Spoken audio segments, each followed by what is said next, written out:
Hello guys, so ito ang lesson number 1 natin sa contemporary arts. So in contemporary art is the art of modern day. Is the art is now since the artwork are produced in the present time. Present time.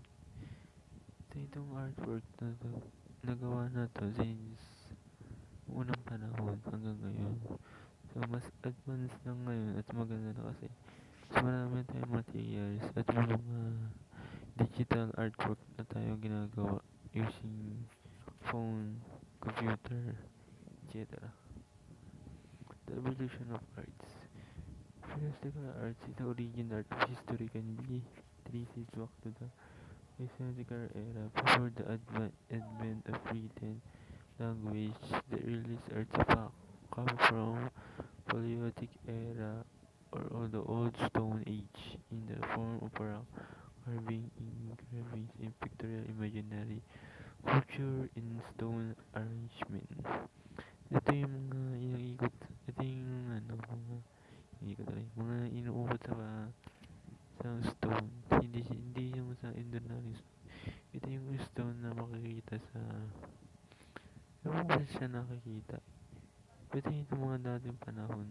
Yung makita natin yung brown siya na bato. Ganun. Kasi dito yung pwede siya mag-arts. Yun yata yung wala nakikita ganyan eh. Mga bihira na siguro. Doon mga ganyan. Makita natin sa mga kung nagdadalaman kayo sa mga bundok-bundok, yung makita natin parang mga kasaysayan. Ganun. Ang ancient art is media of work of art in this period. Varies depending on the civilization. Examples include telling story, become religion. Ito yung yung artist na binibigyan niya. Ito yung may story mo bawat yung siya ginagawa nila. Tulad nitong mga dito. Parang hango siya sa God and Goddess. Yung mga sinaunang yung mga Diyos-Diyosan. A medieval arts, medieval to dark age and middle age marketing period, economic, cultural, and following the fall of Roman Empire in 1476 AD. Most of the art in early years a period and reflect darkness, characterized by grotesque image and brutal scenery.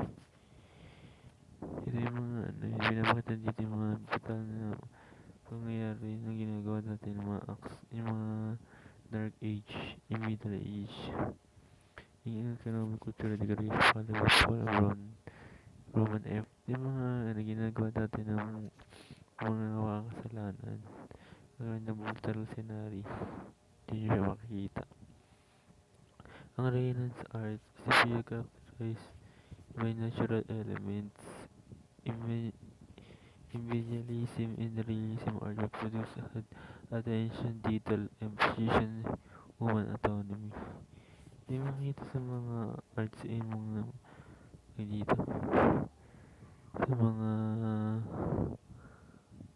kasi siya makikita sa mga mga 3D artworks ganun. Hindi siya makikita. Ang minimalism art is minimalism but their focus on style and technique overshadow in the meaning of the subject matter. Figures had styles and vision exaggerated details instead of using the classical ideas of harmony, composition, and linear perspective induced by their ito yung makikita na yung mga composition and linear perspective used in their vision. Ito yung mga focus nila ng mga detailed na pangyayari ng mga sinong tao dati. Meaning of the subject matter. Ito yung mga meaning ng mga nangyayari sa kanila. Ang Barkit art in art sphere is characterized by ornate in over-the-top visual arts and architecture, art and defective grenier and richness, with describe artists as aesthetically complex. Ito yung visual art movement that characterized Europe in early 70s to mid-8th century. Ito yung dramatic, exaggerated motion and clear, easily interpreted details. Ito yung ito yung art na detalye dito mo makita kung ano ginagawa ng mga bata, kung ano nilalaro nila. Ano. So, detail and movement. Dito mo lang yung makikita yung mga totoong mukha ng mga nasa tao talaga. Yung Rococo art is characterized by lightness and elegance of focusing of use natural form in symmetrical designs, subtle colors. So makikita mo yung mga makikita sa mga 3D artwork talaga. Yung mga siya talaga gumawa. Na minsan lang makikita.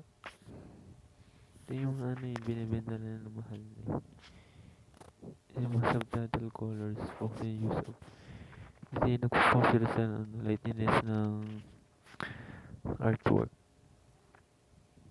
Neoclassicism art. Neoclassicism art is period in obtaining the element of classical antiquity, where artists to create the great works of accent art. It came from musical accent, precision in Athens and Naples. Ito yung hango sa mga puro ng accent, great accent art. Yung mga pang-god and godliness din. Siya na pangyayari. Yan. Ang romanticism art shifted order to harmony, serenity, which were embraced in both classical art and neoclassicism. The medieval imagination emphasized ito yung appreciation of natural light. Broke artists out of darkness interiors and able to them to paint outside. Ito yung makikita yung romantic na pangyayari. Yung mga lovers, yung magkakaibigan. Basta mga plot siya na realism arts is the first modern art movement in this period as a result of anti-romantic movement in Germany. So, journalism, in which, journalism, the advent of photography, which in turn encouraged a new interest, capturing activities of everyday life of more precise of manner. Hindi makita yung hango siya sa mga yung mga ginagawa natin ng mga tao, like magsasaka, gano'n. Yung mga batang palaboy-laboy, yung picture ng isang photography, is niya, inukit niya, gamit ang mga art material tools. The romantic movement in Germany, yung advent, move, isa na siya, first modern art siya na ginawa. So, yun lang guys. Sana may natutunan.